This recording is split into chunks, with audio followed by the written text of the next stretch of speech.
Oke, selamat malam member PHP Indonesia yang ada di seluruh Indonesia dan di seluruh dunia. Kita ketemu kembali di dalam rangkaian PHP AD Online Learning yang ke-100. Wah, 100. Om Doli memang sudah kontak saya dari 3-4 bulan yang lalu saya mau ngisi. Tapi pas setelah lebaran aja, nanti pas seri 100. Saya bilang 100 itu masih lama itu. Dan ternyata tepat hari ini. Waduh, jadi online learning ini sebenarnya tahun lalu diadakan 150 kali juga. Nah, saya targetnya 150. memang tahun ini akan mengadakan setidaknya 50. Jadi hari ini tuh sebenarnya sudah milestone saya bahwa saya berhasil selesai menyelesaikan 50 pada tahun ini. Tapi ini Oh, masih bulan Mei, jadi masih bisa lewat. Jadi bisa 50, 60, iya. mungkin 70. So, terima kasih untuk semua pemateri yang sudah bergabung di PHP AD Online Learning di sebelum-sebelumnya. Dan pada malam hari ini kita kedatangan pemateri yang saya sudah kenal beliau lama. Karena memang ini pemateri kita orang lama banget. Senior teman-teman. Saya bahkan masih mau belajar PHP, masih mau eko-eko, beliau sudah pegang Zen Certification. Sudah pegang Zen. Aduh, saya masih mau belajar Hello World. Nah, jadi kebetulan waktu itu saya pergi ke Sumatera Utara, ke Medan, dan ketemu beliau dan kita ngobrol banyak. Wah, saya cuma simak-simak aja. Beliau sudah ngomongin soal asing-asing, PHP asing, saya masih PHP basic. Waduh, jadi Aduh, Om seru Peter lah ini. banget. Enggak lah. Memang lah, memang jadi ini talent kita dari negeri barat sana, dari Sumatera. Dan terima kasih untuk beliau yang sudah bersedia untuk mengisi di online learning kita hari ini. Topiknya mengenai PHP dong wrong way. Nah, kelihatannya menarik kan, karena memang saya juga waktu mami, maksudnya gimana ya? Oh, mungkin nulis PHP dengan cara yang salah itu seperti apa? Mungkin gitu kali. Makanya saya juga sepenasaran teman-teman dalam mau Iya, mengikuti iya, iya. topik ini. Jadi tanpa perlu berlama-lama kita akan segera mulai PHP AD Online Learning, dan seperti biasa format acaranya itu adalah kita akan mulai dengan presentasi selama 45 sampai 1 jam tergantung topiknya. Silakan feel free aja Om Doli mau bawa panjang Iya. pendek, nggak jadi masalah. Nanti di bagian kedua kita akan lanjut dengan sesi tanya jawab. Teman-teman yang mau bertanya, ada pertanyaan silakan sampaikan di kolom komentar. Kalau sekarang sudah ada berapa? 13. Tapi it's okay, karena ini kan direkam. Jadi teman-teman yang terlambat boleh nonton nanti lagi setelah event sudah selesai.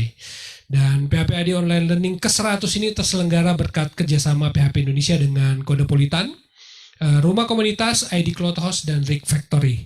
Terima kasih untuk semua sponsor yang terus mendukung terselenggaranya program ini. Sukses selalu untuk mereka, tetap semangat dan tetap berjuang di tengah pandemik, biar kita tetap bertahan dan terus maju. Oke, kita tanpa perlu berlama-lama kita akan segera mulai PHP AD Online Learning kita.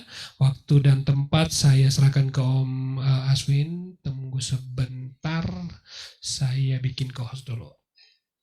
Alright, oke, mestinya sekarang udah bisa. Kalau mau ada presentasi, ya, mestinya udah bisa. Sebentar ya, saya. Oke, kemudian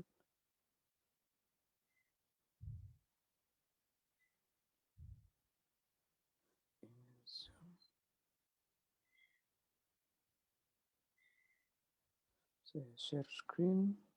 Yes.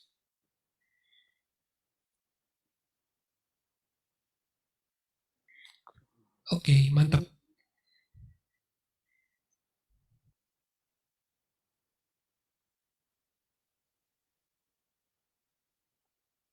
Kemudian sebentar. Share.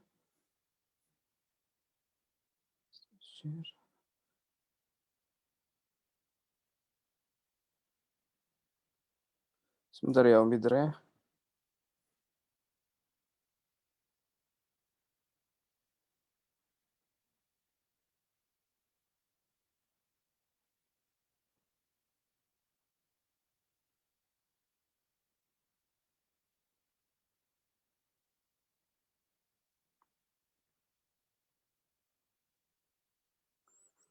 Ini saya sekejap. Mana ya? Tuh.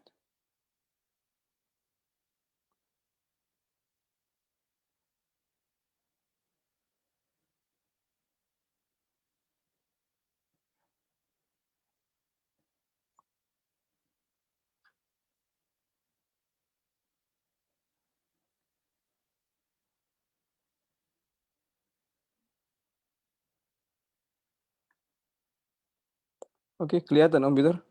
Yap, mantap. Oke, sudah kelihatan screen-nya ya?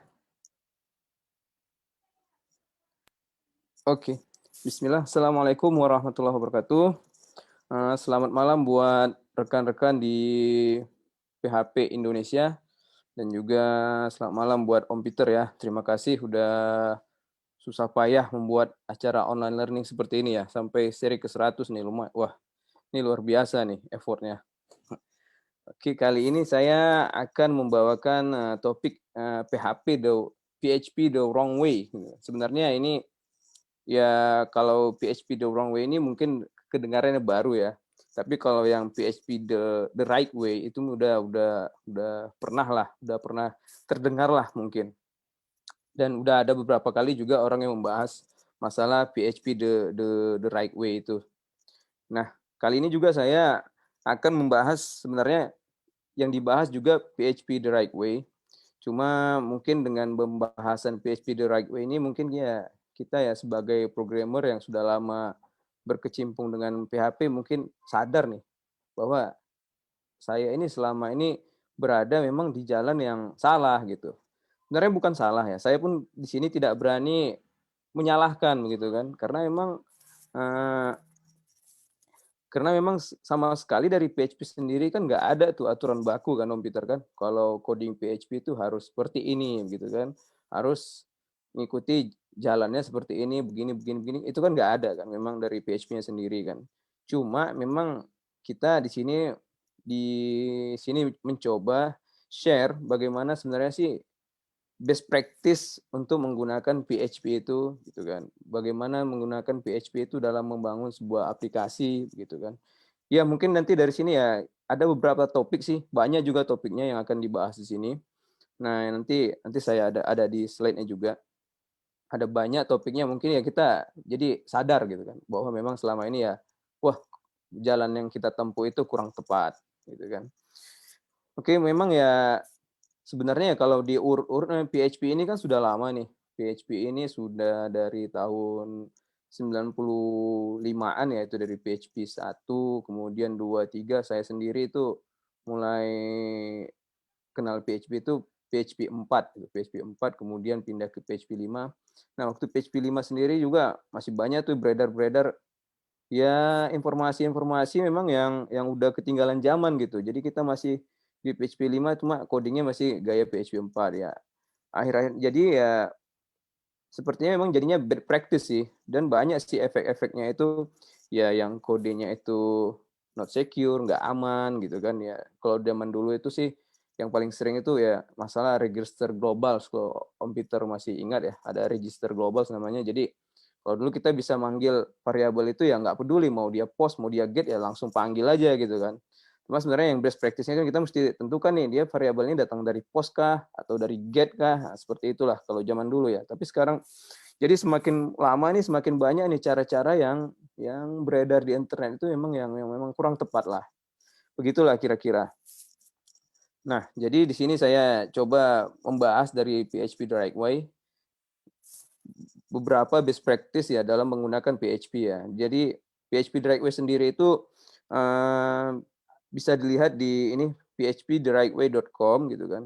Kalau saya nggak salah ini tahun 2016 nih launching nih ya. Dan sudah diterjemahkan ke dalam beberapa bahasa gitu. Dan termasuk sendiri bahasa Indonesia sudah diterjemahkan pada tahun 2017 itu sama Mas Andi Librian. Saya pernah kontak juga dengan beliau, ada sedikit kerjaan dengan Andi Librian. Kalau pernah dengar namanya dulu dia aktif di Simponi sih kalau saya nggak salah gitu kan. Jadi ada pernah project lah dengan beliau itu. Cuma sekarang kayaknya dia udah sibuk dengan program yang lain. Kayaknya dia sekarang udah main Java sih. Terakhir cerita seperti itu. Cuma ya ada kontribusi dia di sini untuk menerjemahkan PHP the right way ini. Bisa diakses kalau untuk bahasa Indonesia itu di id.phptherightway.com gitu.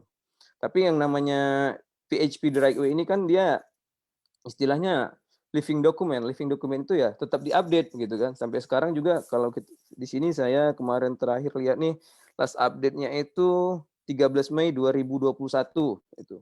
Ya seiring dengan perkembangan ya ada beberapa contoh example kemudian versi PHP-nya juga naik gitu kan. Jadi yang namanya dokumen ini terus diupdate lah gitu. Dan dulu ya topiknya juga nggak sebanyak ini gitu kan. Jadi ya apa namanya ya harapannya ya dengan pembahasan PHP Dragway ini ya kita sadar sih bahwa wrong way yang kita tempuh selama ini ya bahwa kita memang ada di wrong way gitu. Jadi ya harapannya ya bisa kita cobalah untuk perbaiki begitu kan. Oke, kita lanjut ke topik-topiknya itu ya. Topik-topiknya itu ini di sini yang PHP Dragway itu sama seperti yang di website ya saya bawakan, cuma ada beberapa poin yang tidak saya bahas di sini nanti yang di akhir-akhir itu. Pertama getting start ya, kita mulainya dari mana, kemudian ada code style guide, bagaimana sih ininya coding style-nya itu. Kemudian language highlight ini nanti di situ ada membahas beberapa paradigma pemrograman yang disupport di PHP gitu kan. Kemudian dependency management ya ini dependency management ini membahas composer lah seperti itu. Bagaimana kita load third party. Kemudian ada coding practices ini ya seperti apa ini ada nanti di sini membahas basic pemrograman di PHP. Kemudian di sini ada dependency injection, ya membahas bagaimana sih penggunaan dependency injection. Kemudian databases ini ya penggunaan itu sih kalau di sini tadi kalau saya lihat penggunaan koneksi ke database ya kalau di sini ya mungkin lebih ke PDO lah daripada ke native driver itu. Kemudian ada templating system ya banyak sih ya templating system, ada yang tweak, ada yang apa ya macam-macam. Kemudian nah ini errors and exception handling. Kemudian di sini ada security dan testing, server deployment. Nah, ini nanti di sini ada bagaimana sih caranya deploy code itu ke server gitu. Kemudian ada virtualization, ini ya membahas tentang Docker dan Vagrant lah. Caching and documenting your code. Nah, ini saya bahas secara singkat aja ya. Mungkin ya kalau pembahasan secara detail sih waktu kita nggak cukup. Jadi kalau untuk pembahasan singkat ya mungkin sekedar untuk brainstorming lah istilahnya Om Peter ya. Jadi kita dengan di seri kali ini, iya, aku ya seharusnya seperti ini, sebaiknya seperti ini, ya begitulah harapannya di sini. Oke, saya langsung mulai kita di getting start. Getting start itu sebenarnya jadi ya untuk memulai PHP itu sendiri kita mulainya dari mana gitu kan. Pertama ya dari version ya, kita mulai dari PHP versionnya itu. Kalau bagi yang mau mulai mungkin bisa langsung yang pakai yang stable release itu yang sekarang ini ada di 74 dan 8 gitu. Sedangkan 73 itu tinggal dia security support. Kalau yang active supportnya itu udah berakhir ya 2020 kemarin Desember. Jadi kalau yang mau mulai dengan PHP itu bisa 74 atau di 80 ya sekarang. Nah, bagi yang sudah punya produk di menggunakan PHP ya mungkin ya ada baiknya itu segera di-upgrade ke memang yang ke stable release gitu. Kenapa? Karena memang ya sudah security support-nya itu, active support-nya itu memang sudah terjamin ya dari PHP-nya. Kalau ada bugs-bugs dari PHP ya itu memang nanti bisa di-upgrade gitu. Dan memang masih disupport oleh komunitas PHP sendiri gitu. Ya sebenarnya resikonya di situ sih. Walaupun memang jarang sih gitu, tapi ya namanya juga resiko ya. Ya bisa kena, bisa enggak gitu. Ya kalau kena ya bisa fatal juga kan kalau sudah sistem yang sudah jalan. Jadi memang sebaiknya di-upgrade ke 74. Di-upgrade ke 74. Minimal sekarang ini 74. Nah, jadi bagi yang baru mulai ini kan pertanyaannya gimana? Di mana sih saya letakkan ini file-file PHP saya nih gitu kan. File-file PHP saya misalnya saya mau buat project website nih. Itu di mana sih istilahnya biasanya itu document root ya. Document root itu memang biasanya kalau dulu sih bebas ya. Kita mau letakkan di mana aja gitu kan. Kita mau letakkan di folder ini juga nggak ada yang ngelarang gitu, nggak ada aturan baku gitu seperti itu kan. Cuma ya kalau di sini dari best practice-nya itu memang untuk index.php-nya itu sendiri memang disarankan diletakkan di folder public gitu. Kenapa? Memang ini untuk security reason ya, alasan keamanan gitu. Jadi dia yang index PHP-nya itu tidak berada di root dari aplikasi tersebut gitu. Jadi dia berada di public bersama memang nanti file-file yang memang sifatnya public seperti aset apa segala macam memang bisa diletakkan di situlah di luar dari root aplikasinya itu. Kemudian di sini dibahas juga. Nah, kalau untuk third party itu letaknya di mana gitu. Kalau untuk third party itu letaknya nanti itu di dalam folder vendor, yaitu dari komposernya lah yang atur gitu kan. Dan unit test itu nanti letaknya itu di folder test, ya seperti itulah. Jadi yang untuk memulai di Getting Start ini, memulai PHP ini ya mulai dari versi yang stabil gitu. Sekarang ini berada di 7.4 atau 8.0, dan juga di sini dibahas ya di mana sih kalau mau memulai ini letak file PHP-nya di mana gitu. Oke, kemudian kita lanjut ke code style gitu ya. Ini sorry ya, ini kita cuma untuk brainstorming aja sih ya, karena kalau emang secara detail kita nggak bisa ya, karena waktunya juga terbatas gitu kan. Nah, untuk code style ini dia membahas coding standard ya. Coding standard ini gunanya untuk apa gitu kan.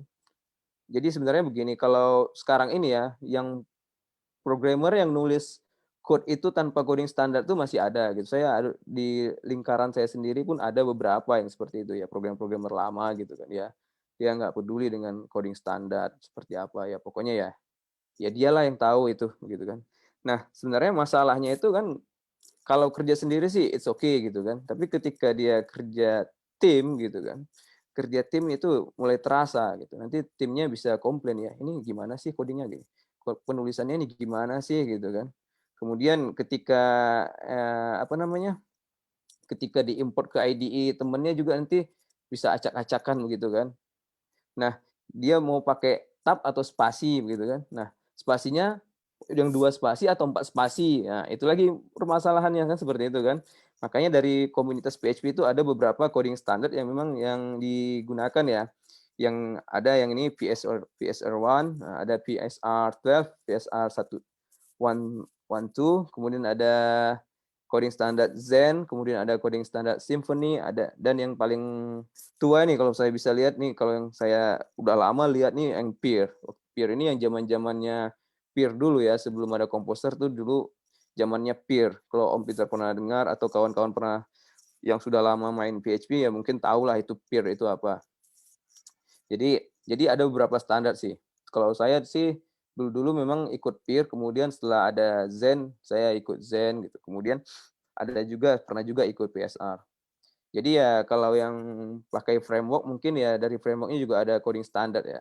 Jadi kayak kapan itu ya ya pembahasan simpelnya seperti yang tadi ya, seperti yang spasi atau tab. Kemudian spasinya itu 2 spasi atau 4 spasi. Kemudian penamaan penamaan method gitu. Dia mau camel case kah atau snake case kah? Nah, seperti itulah.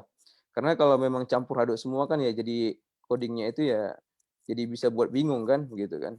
Kemudian peletak urutan-urutannya juga autoloader-nya juga ya itu nanti diatur di sini juga. Oke, nah jadi untuk coding standar ini jadi penggunaan coding standar ini kita misalnya kita sudah sepakati mau gunakan coding standar yang mana gitu kan. Nah, jadi agar penggunaan coding standar itu konsisten ya bisa kita gunakan tools yang untuk pengecekan ada namanya PHP Coding Standard Fixer. Itu dia nanti bisa bisa pengecekan dan juga dia bisa ini perbaiki jadi sesuai dengan coding standar tadi. Jadi biasanya sih sebelum di commit itu coding dijalanin dulu ininya coding standarnya. Jadi otomatis dia langsung terformat lah sesuai dengan coding standar itu. Atau pakai yang ini PHP Code Beautifier and Fixer, PHP CBF. Itu sama juga dengan yang CS Fixer ini. Jadi bisa otomatis dia memformat coding tadi. Jadi sebelum di kode itu di commit ya dirapiin dulu lah di format gitu. Jadi baru commit. Jadi nanti ketika di commit, di push ya temennya gitu pull dia bisa dapat coding ya formatnya udah sesuai lah seperti itu. Nah, setelah coding style kita ada masuk ke language highlight. Language highlight ini ya beberapa paradigma yang memang digunakan di dalam PHP ya. Itu misalnya istilahnya programming paradigm ya, ada OOP, Object Oriented Programming, ada fungsional, ada meta programming. Nah, kalau di PHP sendiri kan memang kalau OOP-nya ya udah cukup bagus ya kalau menurut saya ya. Jadi kita memang bisa menggunakan ya fitur-fitur OOP itu ya kelas, abstrak, ada interface, ada ya inheritance, ada trait juga sekarang, macam-macam lah sudah oke lah kalau untuk ininya, untuk yang object oriented. Dan juga kan juga yang PHP 5.3 ke atas itu ya mulai dari 5.3 ya kalau saya nggak salah ya. Itu udah mulai mengarah ke fungsional. Jadi yang fungsional itu ya anonymous function dan segala macamnya itu itu udah disupport dengan oleh PHP begitu. Jadi ya biasanya kalau yang PHP asynchronous itu biasanya dia mainnya di fungsional gitu. Jadi bisa chaining yang kita dari function itu bisa ya macam-macam lah gitu kan. Kemudian ada meta programming. Meta programming itu yang dia ada construct, ada set, ada get, ya macam-macam itulah. Nah, kemudian jadi ya kalau kita yang main di PHP ya bisa menggunakan yang tadi yang OOP bisa, functional bisa, kemudian ada meta programming bisa. Nah, jadi ya sebenarnya ya programming paradigm ini ya ditujukan memang ya sesuai dengan kebutuhan ya gitu. Nggak semua paradigma ini ya bisa memenuhi ya kebutuhan kita apa gitu ya. Kita paksakan dengan paradigma yang ini ya itu nggak bisa juga gitu. Jadi memang disesuaikan dengan kebutuhan kita lah gitu. Kalau memang kita butuhnya yang betul-betul strict OOP ya kita mainnya di OOP-nya. Kalau memang yang mau pakai fungsional ya kita ya buat fungsionalnya. Nah, kemudian di sini kita ada namespaces. Namespaces ini, nah namespaces ini juga sudah diatur ya sama ini ada PSR 0, ada PSR 0, ada PSR 4. Ya, yang terakhir itu yang biasa digunakan ya PSR 4. Itu yang ini PSR ini dari PHP Framework Interrupt Group ya. Jadi beberapa ada satu grup itu namanya jadi di situ itu ada beberapa orang-orang dari beberapa framework jadi berdiskusi di sana terakhirnya diputuskanlah bagaimana untuk membuat namespace ini. Jadi sehingga makanya ketika banyak library itu yang terparty gitu kan, kita bisa di framework ini kita bisa pakai library ini, di framework ini kita bisa juga menggunakan library yang sama gitu kan. Ya itu dikarenakan memang autoloader-nya itu yang namespaces-nya itu ya sudah standar begitu. Jadi nggak ada lagi cerita di framework ini kalau pakai third party dari sana itu susah gitu kan. Kalau pakai third party dari sana itu susah. Misalnya third party itu misalnya ya gak usah jauh-jauh misalnya SDK gitu kan. SDK itu misalnya SDK dari AWS gitu kan. Nah, itu kan kalau kita pakai Laravel, pakai Zen, pakai Symfony ya itu tetap masuk gitu kan. Autoloader-nya ya tetap tinggal panggil aja, nggak ada masalah, nggak ada konflik sana, konflik sini gitu. Karena memang namespaces-nya itu sudah diatur gitu kan. Jadinya memang interoperability-nya itu memang udah oke lah, nggak ada masalah lagi dia digunakan di framework mana. Ya, alhamdulillah ya sekarang ini semakin kemari memang ya semakin baik ya. Jadi nggak kayak dulu lagi memang kalau kita porting third party itu juga ya mesti ada perlakuan khusus lah begini begitu begini. Sekarang kalau apa ya tinggal komposer tambahin di komposer udah jalan gitu, tinggal panggil aja, nggak masalah lagi. Nah, kemudian di PHP ini selain itu tadi ada standar PHP library, ada ya biasa SPL ya, biasa disingkat ya. SPL ini biasanya sih itu ya dari PHP-nya ya, dia berupa kelas atau interface ataupun objek juga ada kalau saya nggak salah ya. Itu yang ini yang sebenarnya yang paket-paket yang umum ya. Kalau biasa itu saya ada namanya array iterator, kemudian ada uh, array yang interface, macam-macam sih. Jadi bisa kita panggil lah kelas itu. Jadi memang ya kelas itu ya umum sifatnya. Jadi memang biasa digunakan lah kebutuhan. Jadi kita bisa extend daripada situ dan kita gunakan di project kita. Dan ini memang yang standar PHP library ini ya dari PHP-nya sendiri ya. Sudah memang ketika PHP itu rilis sudah ada itu di situ. Jadi bukan third party. Kemudian selain OOP, selain namespace, ada SPL tadi, kemudian ya command line interface. Nah, PHP ini selain untuk membuat aplikasi web gitu kan, juga sering digunakan untuk apa namanya? Untuk membuat command line interface. Biasanya sih dibuat untuk tools gitu, jadi dari framework sendiri biasanya ada tools-toolsnya itu. Jadi untuk dia buat create skeleton atau dari ORM dia untuk membuat migration script. Nah, itu menggunakan ya PHP CLI gitu. Jadi memang PHP ini selain digunakan untuk membuat aplikasi web, dia bisa juga digunakan untuk membuat command line interface. Saya sendiri kalau di project itu memang selalu ya jadi misalnya ini project itu struktur code-nya kan untuk aplikasi web nih. Cuma ya kita kan butuh juga tools-tools ya untuk contohnya cron untuk kirim email atau untuk apa namanya lagi ya untuk kebutuhan di belakang lah yang dijalankan dengan cron atau kita nanti jalankan manual dengan kita ketik komennya. Nah, kenapa kita buat juga di situ ya karena memang dia dari command line itu ya bisa langsung mengakses project kita, service-service yang ada di dalamnya itu ya bisa langsung diakses seperti itu. Jadi kita misalnya kita di dalam project itu sudah ada entity-nya, sudah ada modelnya ya. Jadi dengan command line interface-nya itu ya sudah bisa langsung mengakses ke entity-entity tersebut. Jadi nggak dua kali kerja lagi untuk connection database dan segala macam lah. Misalnya kita ada connection database, kemudian ada untuk kirim email. Nah, itu ya kita langsung dari situ aja dari project-nya itu, dari command line-nya itu gitu. Jadi nggak perlu kita buat maksudnya langsung dari project tadi itu aja. Jadi nggak perlu buat command line terpisah untuk itu kan bisa bisa double-double nanti jadinya codingnya. Nah, kemudian ada Xdebug juga. Xdebug ini ya untuk debugger ya. Biasanya sih sekarang ini kalau ini udah banyak digunakan dan bisa terintegrasi dengan IDE juga ke sekarang ini biasa. Kalau yang saya tahu itu yang PHP Storm, jadi kita bisa jalanin nih, kita bisa buat breaking point. Ini sebenarnya alur program ini seperti apa sih gitu kan. Jadi kita bisa buat breaking point di sini, breaking point di sini. Jadi ketika kita run nanti dia berhenti di breaking point itu. Di breaking point itu kita bisa debug lagi nih, ini variabel isinya apa sih? Array itu isinya seperti apa sih di dalamnya. Jadi memang untuk debugger lah. Jadi memang udah bisa udah seperti itu lah, udah canggih lah kalau sekarang. Sebenarnya Xdebug ini udah lama ya, cuma yang dulunya itu ya Zen, yang ada dari Zen itu, yang dia cuma terintegrasi dengan Zen Studio ya dulu. Tapi ya setelah itu muncul ada Xdebug, itu bisa ke IDE yang lain selain Zen Studio. Oke, selanjutnya kita masuk yang dependency management. Dependency management ini ya penggunaan third party ya, penggunaan third party. Ya contohnya tadi yang seperti saya bilang juga, misalnya kita nih mau connect ke ini nih, misalnya kita menggunakan AWS SDK gitu kan. Nah, itu kan merupakan third party tuh. Jadi kan kita nggak perlu lagi sih pelajari API-nya AWS itu, kemudian kita buat URL connect ke sana, enggak. AWS juga udah memberikan SDK nih untuk PHP. Jadi bagaimana dia bisa menggunakan itu. Misalnya nggak usah jauh-jauh ya, misalnya S3 gitu. Kita mau store objek ke S3 itu ya nggak perlu lagi buat ini akses ke protokolnya ya. Cukup akses PHP SDK-nya, panggil kelasnya gitu kan. Kemudian tinggal masukin datanya, udah jadi. Filenya udah tersimpan di S3 gitu kan. Nah, itu sekarang ini ya sudah mudah. Kita sudah bisa menggunakan Composer.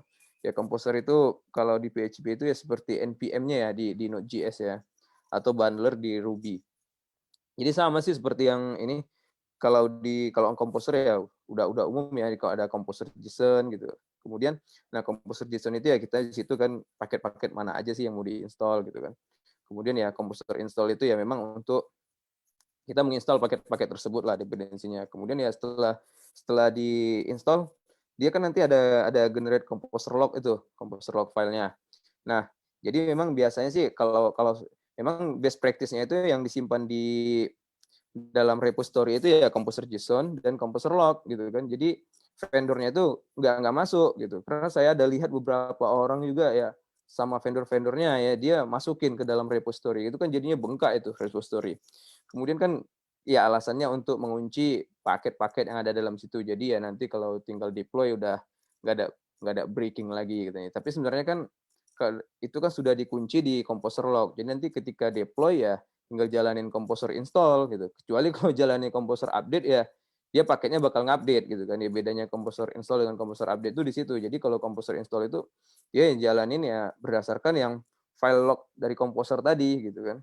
Kecuali ya kalau kita memang mau update ya baru menggunakan Composer update. Jadi di sini harus bijak ya menggunakan Composer ya. Walaupun memang toolsnya itu canggih ya, cuma kalau tidak bijak ya bisa bisa bisa fatal juga akibatnya. Karena begini, kalau paketnya terupdate ya belum tentu bisa juga jalan di aplikasi yang tadi itu gitu. Bisa jadi breaking juga aplikasinya gitu. Karena ya bisa jadi nanti ya macam-macam lah gitu kan. Karena memang nggak semua yang ketika diupdate itu bakal bisa berjalan bagus, enggak juga gitu. Bisa jadi breaking gitu.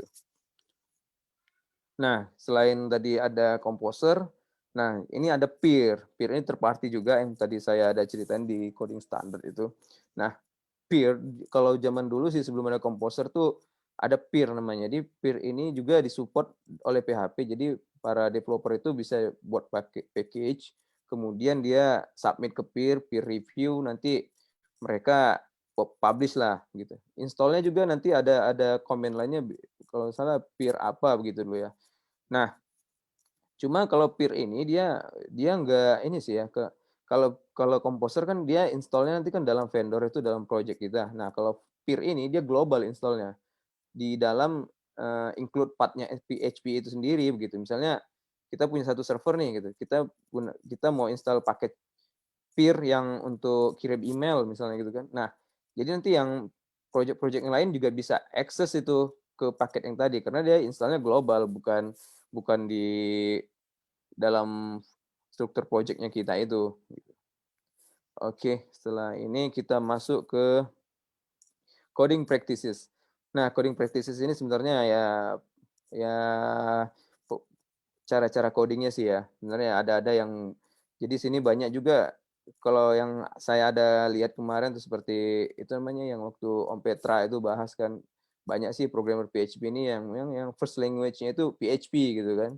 Jadi yang belajar programmingnya itu di PHP gitu kan. Jadi ya kadang yang ngasal jadinya gitu kan. Jadi yang basic-basic pemrograman itu nggak tahu. Contohnya sendiri ya kalau di PHP itu kan ada yang kalau comparison operator itu ada yang sama dengannya 2, ada yang sama dengannya 3. Nah, itu juga banyak yang nggak tahu gitu kan. Kemudian cara penggunaan if dan switch yang bijak itu juga nggak tahu. Jadi memang harus dipelajari lah yang basicnya ini. Kemudian yang sekarang ini setelah PHP mendukung namespace juga ada beberapa terjadi perubahan ya. Misalnya kita sudah define nih di coding kita nih ada namespace nih. Jadi kalau memang untuk mengakses function yang global itu harus menggunakan slash, harus menggunakan backslash. Nah, seperti itu. Kemudian nah ini ada yang sering nih, yang string operator. Itu biasanya ada yang salah ya dalam concatenation string itu penggabungan string. Kemudian ya ada juga yang tidak bisa membedakan mana itu single quote, mana itu double quote, mana itu here doc dan now doc. Itu banyak yang masih belum bisa membedakan.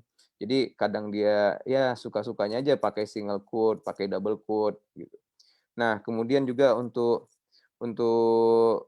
apa namanya? Untuk penggunaan tanggal dan waktu, untuk kalkulasi juga kalau dulu ya memang date and time ini ya kelas date time ini belakangan ya kalau nggak salah saya di PHP 5.3 ini baru ada. Jadi mungkin yang masih mengikuti cara-cara lama ya masih pakai time, kemudian pakai dia str2 time, dikalkulasi lagi macam-macam. Sebenarnya kalau dari PHP sendiri yang lebih simpel dia bisa menggunakan date time atau kalau untuk memang kalkulasi bisa menggunakan yang date interval. Kemudian penggunaan desain pattern. Jadi masih banyak juga kadang yang belum menggunakan desain pattern. Desain pattern ya contohnya yang simple, kadang yang factory desain pattern atau yang singleton. Itu kadang juga masih banyak yang belum menggunakan dan belum tahu menggunakan desain pattern tersebut gitu. Nah, kemudian di sini ada lagi dibahas menggunakan UTF-8. UTF-8 ini ya menggunakan untuk kalau saya sih memang biasa menggunakan ini untuk apa namanya? Untuk kita menampilkan karakter-karakter yang ini ya, yang Unicode ya, misalnya yang bukan Latin gitu. Jadi aplikasi kita itu bisa menampilkan huruf ya apa kanji atau yang lain-lain lah. Itu kan menggunakan UTF-8. Nah, untuk UTF-8 ini kita memang harus dia di PHP levelnya dia menggunakan MB string modul. Kemudian jadi bukan untuk UTF-8 ini sebenarnya bukan dari sisi PHP-nya saja ya, tapi dari database-nya juga. Misalnya kita pakai MySQL nih, MySQL-nya juga itu karakter setnya juga mesti support UTF-8. Nah, setelah itu bukan berhenti sampai di situ ya. Kemudian di browsernya juga mesti dia accept itu UTF-8 tadi gitu. Jadi walaupun dari coding PHP kita sudah dukung, dari database sudah dukung, tapi di browser gitu, di HTTP header-nya kita itu dia nggak support UTF-8, sama juga nanti karakter yang tadi itu yang itu tidak bisa tampil gitu. Jadi yang biasanya sih kalau untuk website multi language ya menggunakan UTF-8 ini ya. Dan nggak cuma itu aja sih, banyak karakter-karakter lain juga yang ditampilkan menggunakan UTF-8 ini. Oke, kemudian kita masuk ke dependency injection. Nah, ini penggunaan dependency injection ya secara simpel ya. Sebenarnya sebenarnya ini juga belakangan ya, saya sekitar tahun berapa ya baru kalau nggak salah ya, saya waktu Zen 2 itu udah mulai heboh-heboh nih penggunaan, dependency injection ya. Jadi kalau kita bisa lihat dulu itu ya biasanya ya coding itu ya ini yang basic itu yang sebelah kiri nih. Nah, yang sebelah kiri ini jadi kelasnya itu dipanggil di dalam construct ini. Jadi dia adapternya itu dia buat instance baru di dalam gitu. Nah, kalau yang dengan menggunakan konsepnya dependency injection itu ya dia dipanggilnya di sini. Jadi waktu construct itu ya adapternya itu memang sudah bentuknya berupa MySQL adapter gitu. Dan dia di sini menggunakan apa namanya ini ya, yang ini saya lupa nih, yang kalau kita passing ini di sini, apa namanya Om Peter ya? Ini saya lupa nih. Yang type type hint ya? Type hint atau type object ya ini? Kalau kalau saya nggak salah ya type hint ya. Ini. Jadi selain MySQL adapter itu nanti nggak bisa masuk di sini gitu. Jadi ya inilah salah satu contoh penggunaan dependency injection. Jadi memang yang di-passing di construct ini memang udah betul-betul objek dari si MySQL adapter tadi gitu. Jadi tidak ada lagi dia dipanggil, dibuat instannya di dalam kelas ini. Jadi dia memang udah buat instans di luar, dia tinggal passing aja berupa objek, begitulah. Kalau yang konsepnya dependency injection. Dan memang ini sekarang ini sudah banyak digunakan seperti ini ya. Kemudian dan framework-framework yang modern juga semuanya sudah pakai ini ya, dependency injection ya. Jadi di function-functionnya itu, di methodnya itu ya, atau di construct-nya dia sudah passing objek gitu. Ya biasa juga ada lagi yang namanya yang sering itu service container gitu. Jadi dia nanti bisa panggil dari situ ya, bisa berupa database connection atau dia service-service yang sudah didefinisikan lah di dalam project-nya itu, dalam aplikasinya. Oke, kemudian kita lanjut ke database. Nah, database. Jadi di sini kalau di sini ya best practice-nya itu memang sekarang ini menggunakan PDO ya. Walaupun memang ya mungkin hebohnya itu waktu PHP 7 ya. PHP 7 itu PHP 7 itu PHP 7 itu keluar kan dia yang MySQL query yang native itu kan udah nggak disupport lagi ya. Ya, kemudian banyak tapi yang MySQLi masih disupport gitu kan. Jadi banyak yang waktu dia naik ke PHP 7 itu ya cuma ganti MySQL query itu jadi yang ke MySQLi gitu. Tapi sebenarnya sekarang ini ya disarankan untuk menggunakan PDO gitu. Jadi penggunaan PDO ini ya gunanya apa gitu kan. Karena memang dengan PDO ini ya bisa connect ke beberapa database ya, nggak cuma MySQL aja, nggak cuma MySQL aja, dia bisa connect ke Postgre, bisa connect ke selain ini SQLite gitu. Jadi ya walaupun nanti ya seperti atau dia pindah database teknologi, walaupun nggak segampang itu ya, cuma codingnya itu dia nggak terlalu banyak berubah lah gitu.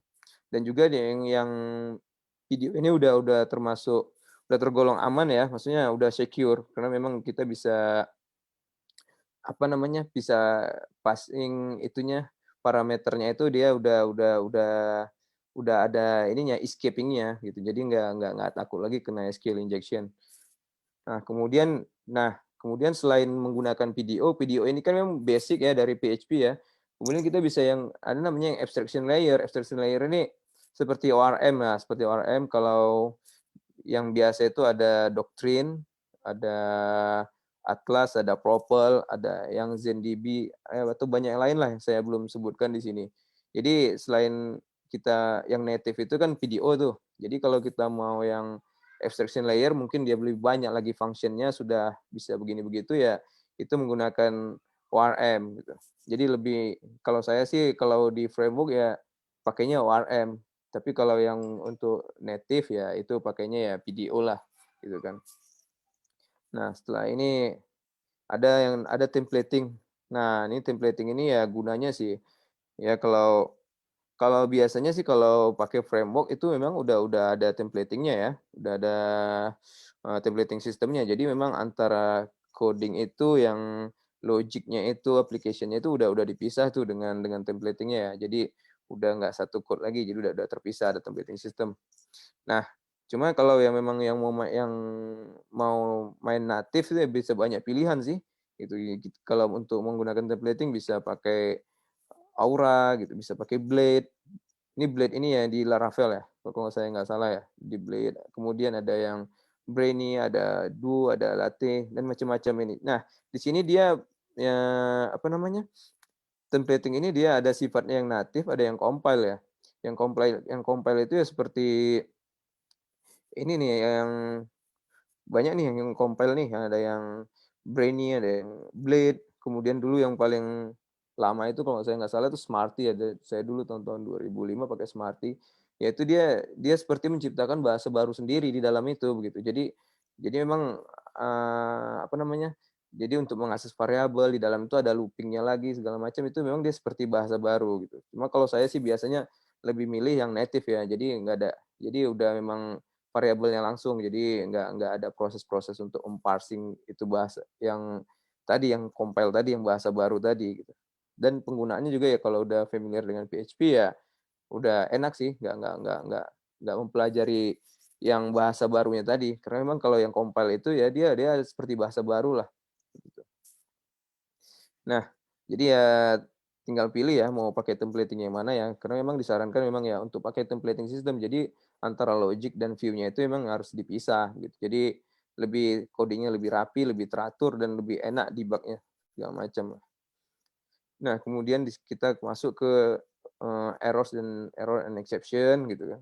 Nah, jadi di PHP itu sebenarnya untuk errornya itu ada beberapa sih ya. Ada yang betul error, ada yang sifatnya notice, ada yang warning gitu. Jadi kita bisa pilih nih, kita nih misalnya di development nih kita mau error yang mana gitu. Kalau development biasanya ya errornya yang semua kita tampilin gitu. Ada yang cuma atau dia misalnya mau nampilin yang warning aja, ada yang sifatnya notice aja gitu kan. Nah, kemudian kemudian juga di sini ada namanya inline error suppression. Jadi yang contohnya seperti ini ya, echo foobar. Nah, kalau kita tambahin add seperti ini, dia walaupun foobar ini nggak ada, dia nggak akan muncul tuh errornya gitu. Jadi misalnya memang kita nggak mau dia nampilkan error, ya bisa jadi di suppress seperti ini. Kemudian ya ada error exception. Nah, error exception ini ya karena ya namanya PHP ya, dia memang by default itu kan dia nggak throw exception kan. Misalnya function-function yang ini, misalnya ada function nih, dia kan nggak throw exception tuh kalau kalau dia fail. Biasanya sih dia tergantung dia paling return false atau segala macam. Nah, jadi kita bisa handle itu kita masukkan yang misalnya dia ini error nih sebenarnya. Nah, kita masukin tuh ke dalam error exception. Jadi memang karena memang dari PHP sendiri ya memang nggak ini ya, bukan istilahnya itu exception heavy ya. Jadi kalau bahasa lain tuh kan ketika dia function-nya itu fail, dia biasa itu ada yang throw exception gitu. Jadi kalau PHP kan enggak. Makanya kalau dia function-nya fail, dia seharusnya return true, dia return false. Sementara kita punya harapan dia itu exception, makanya kita throw lah nanti tuh, kita throw dia error exception tadi. Kemudian di sini kita masih pembahasan error and exception. Di sini ada SPL exception. Nah, SPL exception ini penting ya. Jadi kita bisa memilah-milah mana sih sebenarnya exception yang mau kita berikan tuh, gitu kan. Misalnya ini dari kalau SPL exception ini kan seperti yang saya bilang tadi itu SPL itu memang langsung dari disupport oleh PHP-nya kan. Jadi ketika kita install itu SPL memang ada gitu kan. Itu bisa dicek ya. SPL exception itu di sini ya. php.manual SPL exception.php. Nah, kita bisa lihat nih apa aja itu listnya. Nanti di sana ada listnya. Kemudian kita bisa sesuaikan dengan kondisi coding kita gitu kan. Misalnya coding kita ini dia apa sih gitu. Makanya kita throw itu exception yang sesuai gitu. Ada yang bad function call exception, ada yang bad method call exception, ada misalnya invalid argument exception. Nah, jadi kita bisa memberikan exception yang benar-benar sesuai gitu. Jadi ketika misalnya kita ngerjakan nih satu function atau satu kelas gitu. Jadi nanti misalnya tim lain yang ada teman kita yang menggunakan kelas tadi itu ya ketika dia jalanin dia dapat exception, dia langsung tahu nih exception-nya gitu. Oh, kalau exception ini berarti contohnya invalid argument exception. Oh, berarti saya salah masukin argumen nih. Seperti itu. Misalnya, oh, saya dapat exception ini, artinya oh, error-nya itu karena ini gitu. Jadi dia untuk prediksi error-nya itu lebih cepat lah. Oke, kemudian kita masuk ke security. Oke, security sebenarnya ya kalau untuk web application security itu sebenarnya aspeknya ya ada beberapa ya yang basic itu. Ya contohnya PHP version yang seperti yang saya tadi sebutkan di awal. Memang kalau kita sekarang ini mau main di PHP ya kita gunakan memang yang stable version gitu atau yang masih setidaknya itu yang masih security support. Kalau security support sekarang ini yang 73 masih security support. Jadi kalau mau aman tuh yang 74 atau yang 8 sekalian. Kemudian itu prinsip yang satu lagi, ini ada input filtering dan output escaping ya. Nah, kalau biasanya sih kalau kita buat website dulu ya, input filtering itu artinya ya yang setiap masukan itu memang kita harus filter gitu.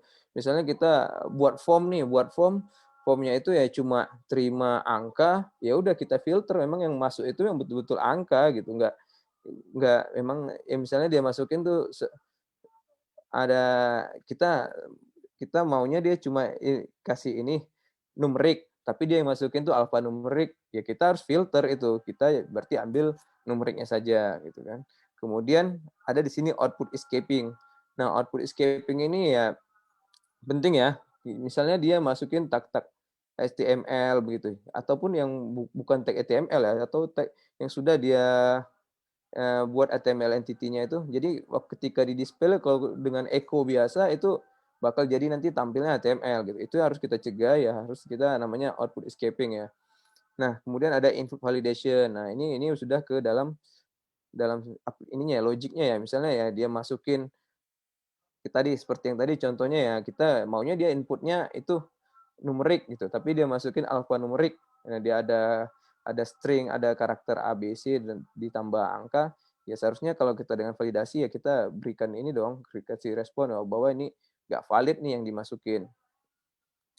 Nah, kemudian satu lagi yang prinsipnya itu missing authentication dan authorization gitu. Nah, jadi authentication dan authorization ini ya dua hal yang berbeda ya. Kalau authentication ini ya memang kita gimana ya waktu autentikasi masuk ke dalam satu sistem gitu kan jadi kita dikenali nih masuk ke dalam satu sistem.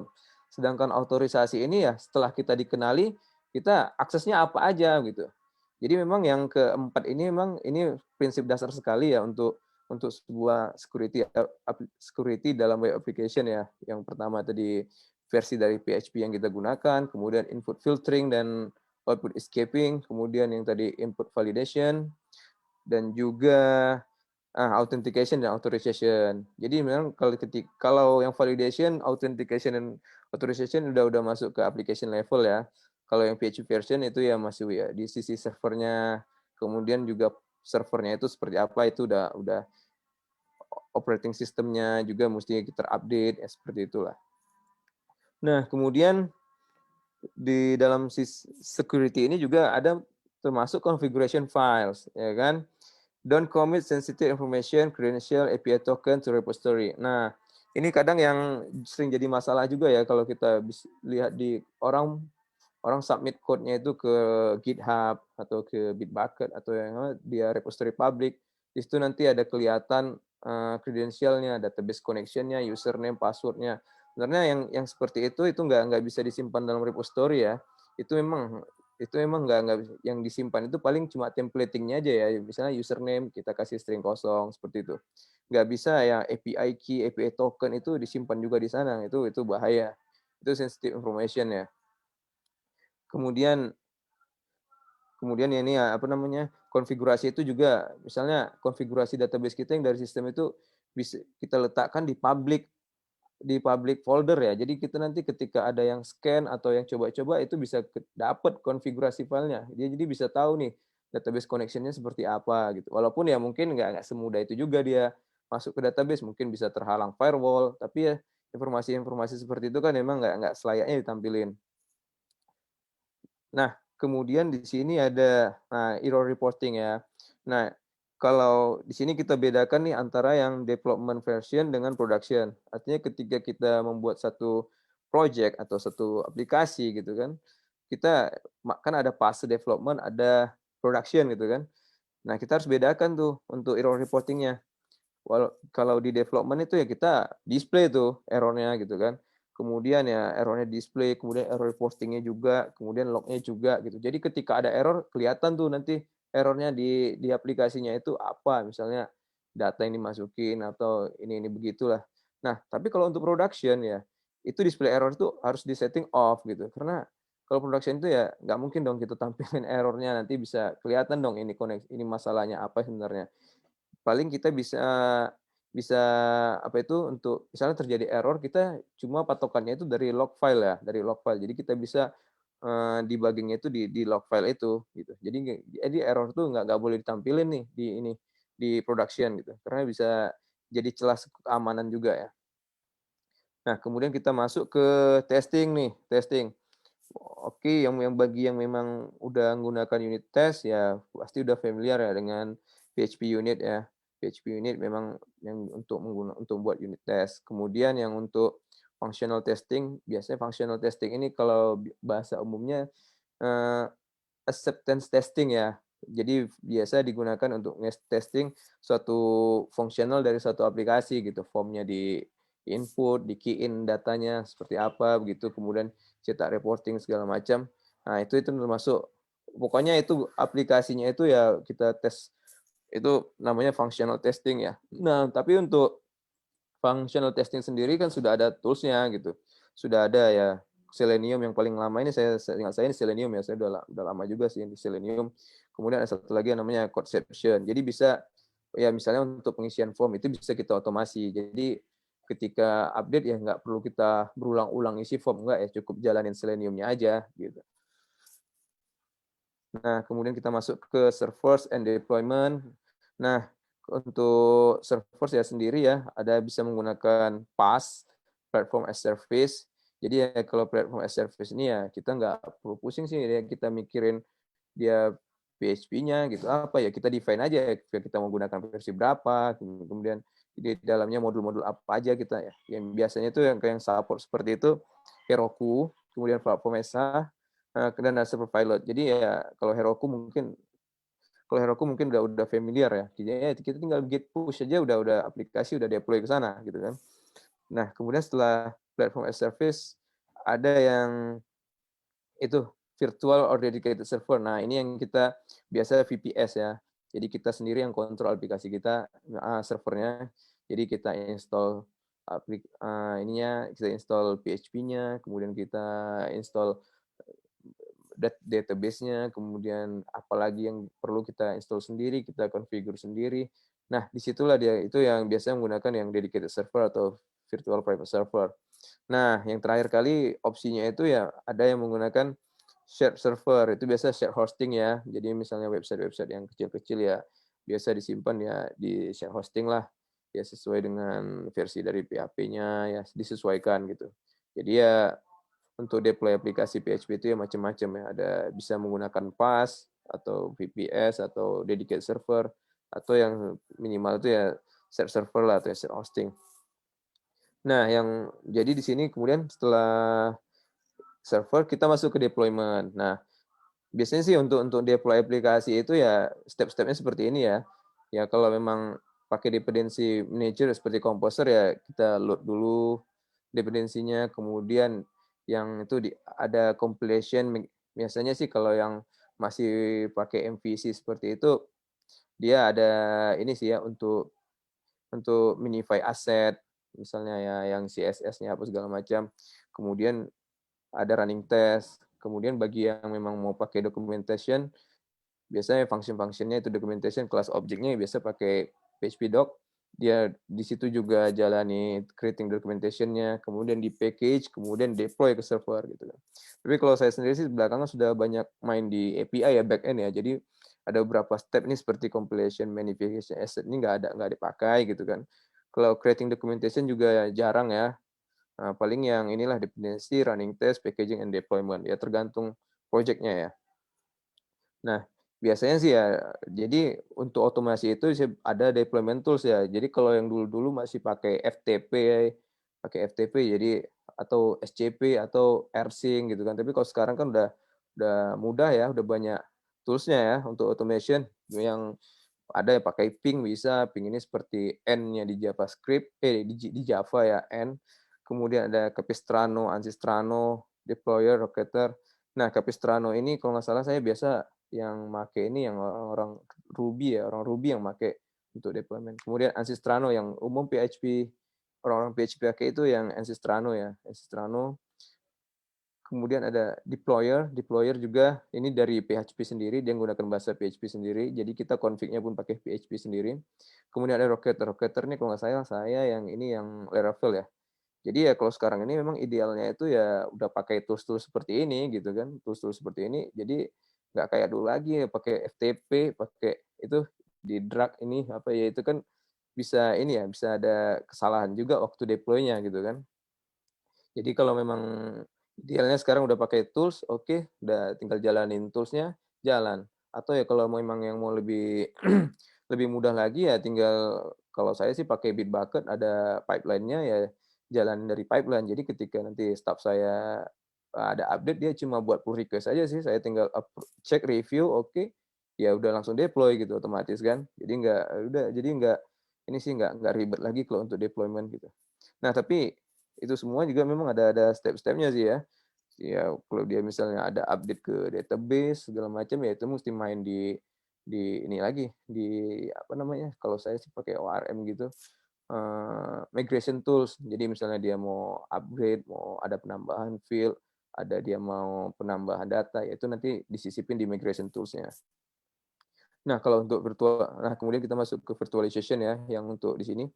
Nah, biasa menggunakan Vagrant atau Docker ya. Kalau dulu saya pakai Vagrant ya, kemudian belakangan ini ya udah pakai Docker. Kenapa memang? Karena memang ya lebih mudah ya, lebih mudah. Kemudian jadi kita bisa misalnya kebutuhan project kita itu memang bisa kita sesuaikan dengan Dockernya. Jadi misalnya saya lagi bangun project A gitu. Jadi PHP modul yang saya pakai itu apa-apa aja. Jadi saya susun di situ. Kemudian ya kemudian konfigurasinya seperti apa juga saya config di situ. Nah, nanti jadi apa namanya? Tim saya itu nanti tinggal gunakan Docker yang sama gitu. Jadi ketika saya di komputer saya jalan ya di tempat dia juga jalan gitu. Kalau zaman-zaman dulu sebelum ada Vagrant atau Docker ini kan ya wah di tempat saya jalan nih. Oh, tempat saya nggak jalan. Apa yang kurang? Oh, rupanya modul ini nggak ada gitu. Jadi ya seperti itu aja ya untuk meminimalisir permasalahan-permasalahan seperti itu aja. Dan kemudian bisa ya misalnya kita project ini menggunakan PHP versi 71 masih nih. Karena di production dia masih pakai 71. Kalau kita di sini development pakai 72, deploy ke sana nanti jadi masalah lagi, ya kan? Ya jadi ya untuk project ini ya Docker-nya pakai 71. Kemudian ya untuk project satu lagi pakai 73 gitu. Yang project satu lagi pakai Docker 74. Jadi walaupun ada perbedaan versi seperti itu ya nggak masalah gitu kan. Nah, setelah virtualization ya kita masuk ke caching. Nah, caching di sini kalau di PHP sendiri sebenarnya ya kalau untuk PHP-nya sebenarnya kalau proses itu ya kalkulasi itu ya biasanya nggak lambat ya. Kalau kalkulasi itu biasanya cepat sih. Biasa itu yang bottleneck itu kan connection ke luar ya, ke database, ke network, kemana itu biasanya yang lambat gitu. Kemudian kalau apa? Jadi kadang untuk itu meminimalisir itu biasanya di case. Jadi kalau di PHP ini ada yang opcode case, kemudian ada object case gitu. Jadi untuk menghindari permasalahan-permasalahan tadi ya adanya request yang berulang ke sana itu ya jadi bisa biasanya di case sih. Jadi misalnya ya memang ini nilainya nggak berubah gitu kan. Jadi makanya ya kalau nilainya nggak berubah ya dikasih case-nya aja, nggak perlu dia ambil data ke sumbernya lagi kan begitu kan. Jadi memang mainnya di case aja. Jadi untuk bisa cepat lah aplikasinya gitu kan. Karena kalau nggak seperti itu ya dia bolak-balik request gitu kan. Nanti koneksi ke database, ambil data, kemudian display. Ya sebenarnya datanya itu aja juga nggak berubah kan. Makanya di sini ada caching. Nah, caching ini sih kalau object caching itu bisa banyak sih kalau di PHP yang di sini ada APCU, ada APC function, ada memcache, ada Redis, ada Xcase ya tergantung ya. Memang penggunaan sih beda-beda gitu kan. Tergantung kita mau yang mana, kemudian tergantung kebutuhan kita mau yang scale atau enggak gitu kan. Kalau yang sekarang ini yang tren itu kan pakai Redis ya, pakai Redis. Kalau Memcached kan udah lama juga, tapi masih banyak juga yang pakai ya. Sama-sama gampang di scale gitu kan. Oke, kemudian itu, nah kemudian untuk documentation ya seperti yang tadi itu saya bilang kalau yang populer itu, dan memang saya rasa juga, saya nggak tahu ya ada tools yang lain ya untuk buat documentation ya, biasanya memang pakai PHP doc ya. Nah jadi misalnya kita buat contohnya nggak usah project deh, contohnya framework ya, framework itu biasanya ada API namanya. API itu ya list dari semua kelas dan objeknya itu kelasnya. Jadi kelas ini nanti yang di sini penggunaannya gimana sih gitu kan? Parameternya apa-apa aja sih? Type hint-nya apa-apa aja sih? Misalnya method ini yang dipassing ini objeknya apa gitu. Kemudian penggunaannya untuk apa? Itu tools yang menggenerate documentation itu namanya PHP doc gitu. Nah, untuk menggunakan PHP doc ini sendiri ada tag-tagnya itu di code itu biasa yang misalnya kalau kelas itu biasanya kita di atasnya itu kita komen penggunaannya apa, kemudian tujuannya apa, kemudian autornya siapa gitu. Nah, itu tujuannya itu untuk menggenerate dokumentasi gitu. Nah, kemudian di dalam itu nanti di konstruknya itu kan dibuat ini konstruknya untuk ini, kemudian yang parameter 1, parameter 2, parameter 3 itu yang dipassing apa aja, misalnya array, misalnya string, misalnya itu kelas, itu kan itu nanti dibuat tuh di atas metode-metodenya itu. Nah, itu tujuannya selain untuk dokumentasi di dalam code-nya sendiri ya untuk membuat dokumentasi menggunakan PHP doc ini gitu. Jadi memang urutannya memang udah sampai sini ya. Kalau dari yang di websitenya PHP Direct Way itu masih ada lagi setelah documentation ini masih ada, kalau nggak salah saya ada community, ada apa lagi ya? Ada ini ya, masih ada beberapa poin lagi sih. Cuma memang ini pembahasan kali ini saya batasi sampai documentation ya. Dan harapan saya memang ya bagi programmer ya memang ya ini mungkin bisa sebagai refreshing ya. Ya, karena memang kalau secara detail ya kita nggak bisa bahas dengan waktu yang sesingkat ini gitu kan. Tapi setidaknya ini bisa menjadi refreshing ya tentang apa yang sudah kita jalani selama ini dalam membuat aplikasi PHP. Mungkin ya kita sadar bahwa ya, wah seharusnya saya mengikuti seperti ini, best practice-nya seperti ini gitu kan. Ya harapannya ya bisa kita perbarui ya cara berpikir kita dan juga cara coding kita ya untuk bisa mengikuti yang best practice ya.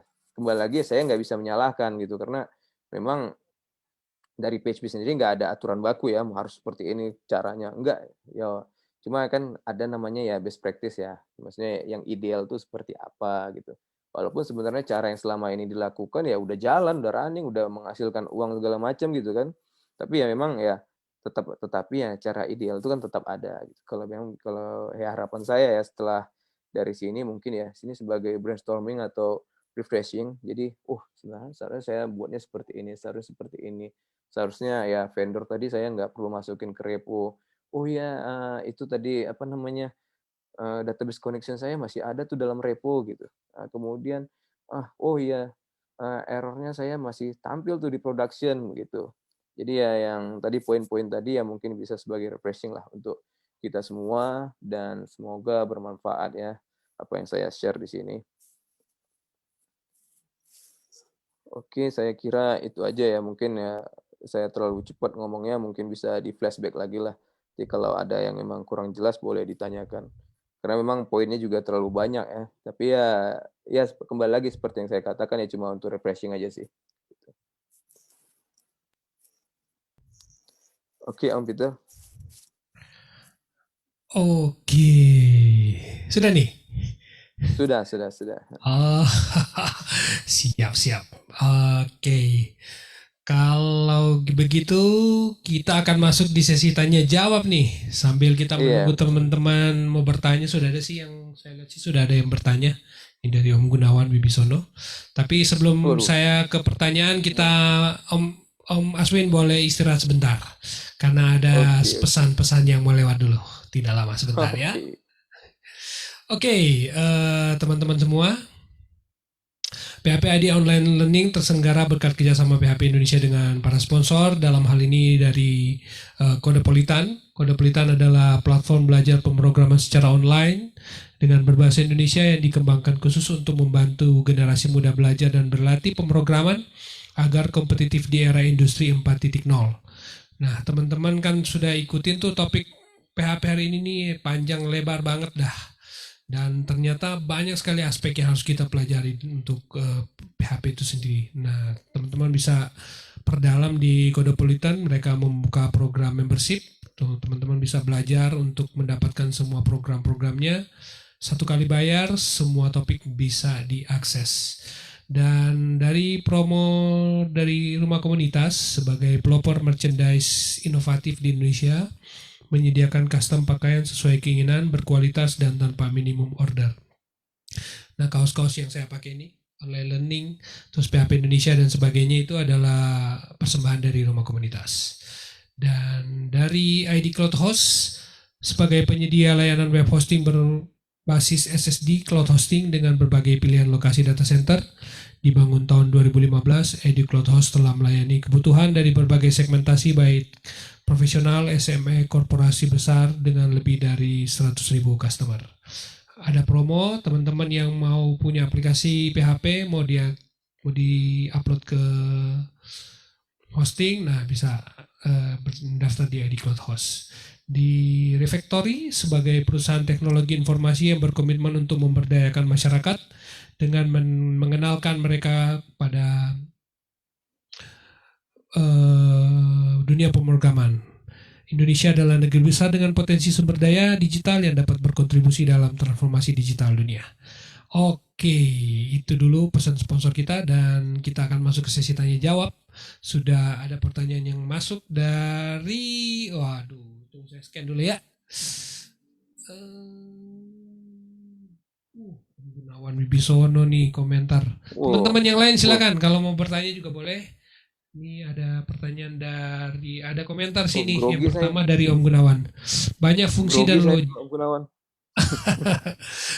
Banyak fungsi dan logik nggak jalan di 74 tapi jalan di 56, itu kendalanya katanya. Dia komen tadi. Tapi ini berarti bukan pertanyaan. Yang pertanyaan mungkin yang ini. Pertanyaan apakah kesulitan yang dihadapi dalam pemakaian PDO saat memindahkan dari DBMS 1 ke DBMS yang lain? Dan bagaimana cara menghandle-nya?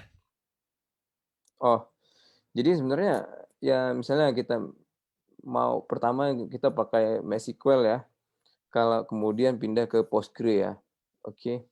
Nah, kalau secara query ya, kalau kita menggunakan video mungkin yang select-nya, yang insert-nya itu jalan ya. Cuma kan ada biasanya yang fitur-fitur memang yang hanya ada yang di jalan di MySQL, ada yang cuma jalan di Postgre. Yang masalahnya seperti itu ya, yang fitur-fitur tersendiri yang memang dari database sistemnya yang nggak disupport secara global gitu. Tapi kalau cuma untuk retrieve data, insert data itu sih ya yang basic-basic mungkin nggak ada terlalu masalah gitu. Tapi yang paling masalahnya cuma di situ. Jadi kalaupun pindah DBMS, refactoringnya itu nggak terlalu banyak ya. Kalau beda kita dengan menggunakan native function seperti yang MySQL query itu, kita mau pindah porting ke Postgre kan itu kita refactoring code lagi kan. Seperti itu kira-kira. Oke, pertanyaan berikut masih dari orang yang sama. Apa kelebihan dan kekurangan masing-masing opsi server development? Kelebihan kekurangan maksudnya gimana nih Om Peter? Mungkin server masing-masing. Ini pas presentasi yang mana nih Om Gunawan nanyanya nih? Kurang ngerti nih, saya nggak ngerti dia pas nanya yang mana nih opsi server development. Mungkin yang tadi kali, yang pakai hosting, yang pakai VPS dan sebagainya, mungkin itu kali. Oh begitu ya. Yang itu ya. Kalau yang tadi kita bahas yang ini ya, yang tadi misalnya yang pakai PaaS seperti Heroku gitu ya. Kemudian ada yang VPS, kemudian ada yang shared hosting ya. Kalau yang shared hosting ya kita tahu sendiri ya, itu kan namanya satu server ya. share gitu kan, kita ya banyak bagi. Gitu juga yang VPS juga sebenarnya share juga, tapi kan satu hardware, tapi ya sistemnya beda-beda gitu kan. Hardware-nya sama, tapi ya OS-nya kan ya jalan di dalam itu tadi dalam virtualization tadi begitu kan. Nah, begitu juga sebenarnya yang PAS. Kalau yang PAS juga sebenarnya kan satu hardware juga, cuma dia menggunakan virtualization. Cuma masalahnya kalau yang PAS tadi seperti Heroku kita kan nggak manage gitu kan. Itu kalau yang di AWS namanya unmanaged ya, unmanaged service. Jadi ya kita nggak peduli ya server itu seperti apa ya, kita pokoknya deploy jalan gitu kan. Beda dengan VPS. Kalau VPS yang virtual private server ya kita mesti configure itu server gitu kan. Kita mesti install PHP versi sekian, kemudian kita mesti install database gitu kan. Kemudian yang share hosting ya juga kita nggak peduli sih, tinggal samakan versi aja. Nah, masalah lain lagi itu, masalah kalau kelebihannya mungkin ya tergantung subscription-nya juga ya, mau pakai yang mana nih sekarang gitu kan. Tergantung pelornya juga nih, mau yang kencang atau yang gimana gitu. Cuma kelebihannya tadi yang pas ya kita emang nggak manage kan. Ya pokoknya kita deploy jalan gitu kan. Kalau yang itu hampir sama dengan yang share hosting ya, kita deploy jalan gitu mah ya. Kalau share hosting ya tahu sendiri lah gimana kan, itu pasti kan share-nya banyak kan. Cuma yang kalau virtual private server yang VPS ya kita manage itu server, kita mesti install sendiri, kemudian kita mesti konekin ya, atur DNS-nya lagi begitu kan, atur domainnya arahkan ke sini, gitulah. Banyak ya kita mesti manage sendiri gitu ya. Beda dengan yang kalau PAS tadi yang seperti Heroku kan kita itu nggak bisa dibilang ya unmanaged lah gitu kan. Ya kita deploy aja ya, coding langsung jalan gitu ya. Nggak terlalu banyak masalah. Mungkin yang itu ya penjelasannya. Tapi kalau misalnya dari sisi kecepatan ya mungkin itu tergantung subscription-nya ya. Tergantung duitnya juga sih. Oke, nggak ada yang mau nanya lagi nih. Ada berapa nih penonton? 9. Dari 9 yang dengar nggak ada yang mau nanya nih. Oh, terima kasih jawabannya katanya Om Gun. Oke, yang lain mau tanya? Masih boleh satu pertanyaan lagi? Kita tunggu. Emang ternyata topiknya panjang juga ya. Saya juga sampai panjang. Ya. Nah, jadi teman-teman yang sudah nonton, ternyata kita belajar PHP itu sebenarnya lingkungannya luas banget. Jadi tadi sudah jelaskan panjang lebar banget. Nah, ini ada pertanyaan dari Nur Hidayatullah. Nanyanya apa ya nih? Boleh dijelaskan terkait anti-pattern Om, kalau bisa beserta contohnya. Yang anti-pattern ya? Kalau anti-pattern itu biasanya memang ya, kalau seingat saya ya, saya pun juga nggak terlalu ini. Biasanya memang dia nggak anti dengan yang itu ya, desain pattern-nya itu ya.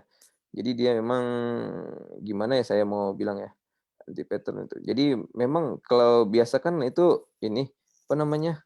Kita kan kalau menggunakan desain pattern ya. Jadi kalau yang anti pattern itu biasanya seperti ini ya. Apa namanya? Jadi misalnya permasalahan apa ya, saya agak susah sih ngomongnya ini. Gimana ya?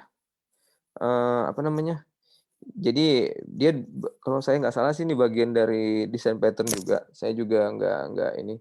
Jadi sebenarnya jadi ini saya juga nggak terlalu ini ya mengenai anti pattern-nya. Tapi kalau desain pattern secara umum ya memang ya permasalahan-permasalahan yang umum ya. Jadi misalnya koneksi ke database itu kan memang biasanya pakai singleton ya. Jadi memang dia nggak berulang-ulang dia ngambil koneksi itu ke data, buat koneksi itu dia nggak berulang-ulang, dia cukup menggunakan resource yang sama gitu kan. Kalau kemudian yang desain pattern yang lain misalnya factory gitu kan. Tapi kalau yang anti pattern-nya saya nggak menguasai yang anti pattern ya. Kalau ini saya nggak bisa jawab ya anti pattern. Tapi kalau memang yang desain pattern yang lain seperti yang singleton, yang seperti factory, kemudian yang MVC juga itu termasuk desain pattern ya. Jadi memang permasalahan-permasalahan yang umum itu dibuat pattern-nya. Jadi ya yang lain itu tinggal ngikuti pattern itu saja gitu. Oke, mudah-mudahan udah menjawab ya Om Nur Hidayatullah, dan pertanyaan tadi sekaligus jadi pertanyaan terakhir, jadi kita langsung akan masuk di sesi penutup. Jadi mungkin Om Aswin ada semacam motivasi atau saran-saran rekomendasi buat teman-teman terkait dengan topik ini, mungkin mau belajar dan sebagainya, silakan. Jadi ya untuk memang ya PHP Drag Race seperti yang saya ulang-ulang juga ya tadi itu. Memang ya dalam ini ya coding ini memang apa namanya? Memang ya kita ya udah biasa coding PHP gitu kan ya. Udah jalan, project udah jalan, udah rilis, udah launching, udah menghasilkan uang. Cuma tapi mungkin ada beberapa best practice yang kita tidak ikuti gitu kan ya. Banyaklah aspek-aspeknya yang sudah saya bahas dari awal. Bisa jadi yang masih menggunakan PHP yang lama gitu kan. Ya sebenarnya kalau di-upgrade nanti takut jadi nggak jalan gitu kan. Tapi sebenarnya kan kita di sini tadi disarankan untuk menggunakan yang PHP yang stable ya. Alasannya satu memang di security, karena memang yang sudah lama itu apalagi yang sudah end of life itu memang udah nggak disupport sama sekali kan, bisa jadi banyak celah keamanan di sana. Kemudian banyaklah best practice yang lain. Jadi sebenarnya yang di sini ini dibahas memang lebih ke best practice dan ke idealnya bagaimana membuat software dengan PHP gitu kan.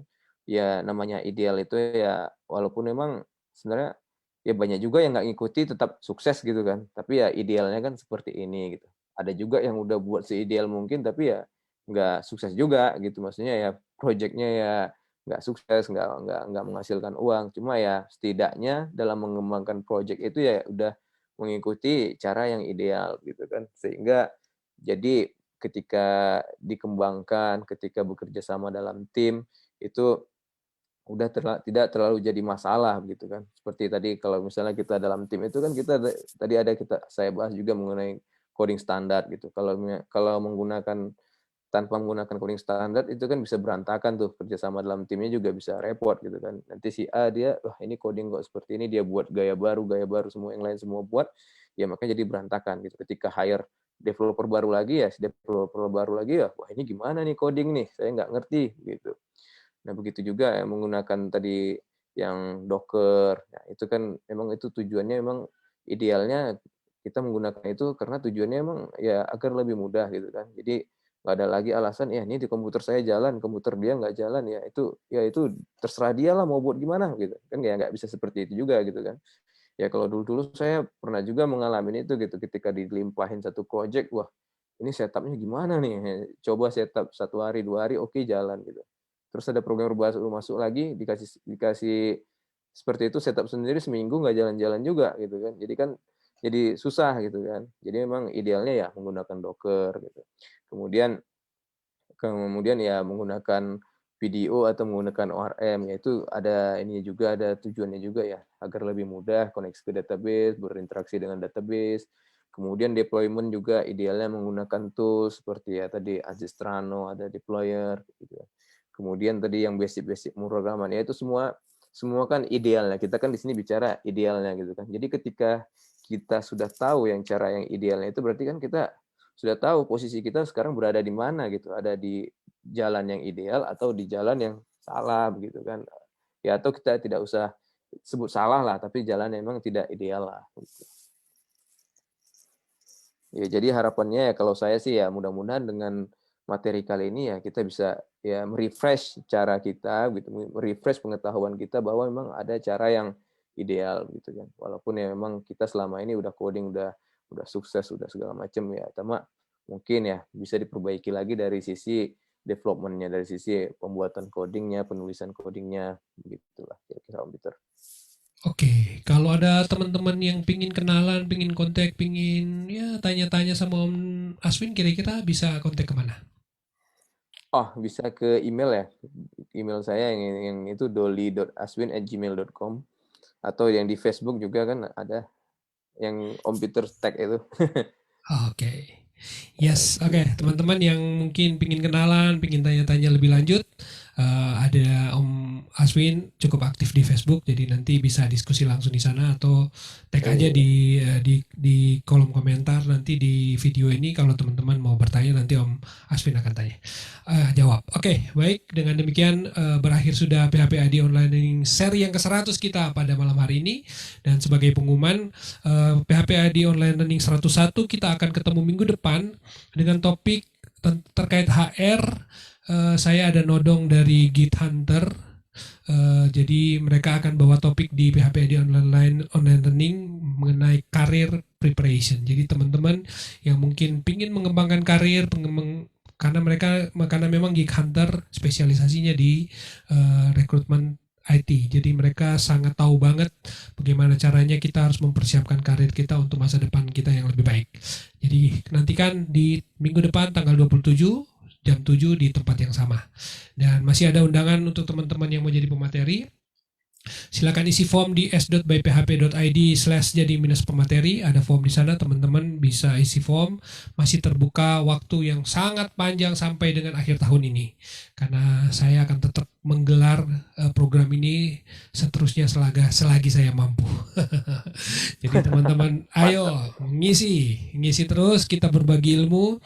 Rekamannya akan ada di Facebook, jadi teman-teman bisa nonton karena topik-topik yang di online learning ini tetap up to date meskipun topiknya tahun lalu, tapi masih ada yang bisa kita nonton sampai dengan hari ini.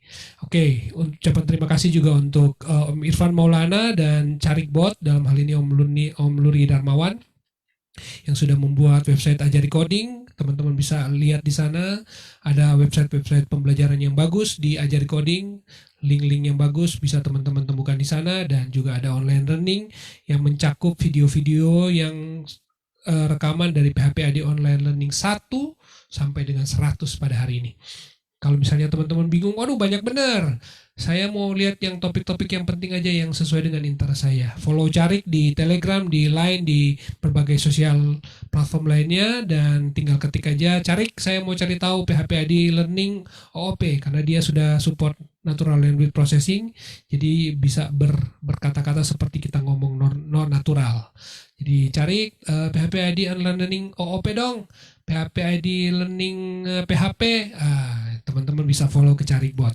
Dan di sana juga teman-teman bisa ketik donasi kalau memang teman-teman bersedia untuk memberikan donasi buat si Carik yang pintar dan imut ini.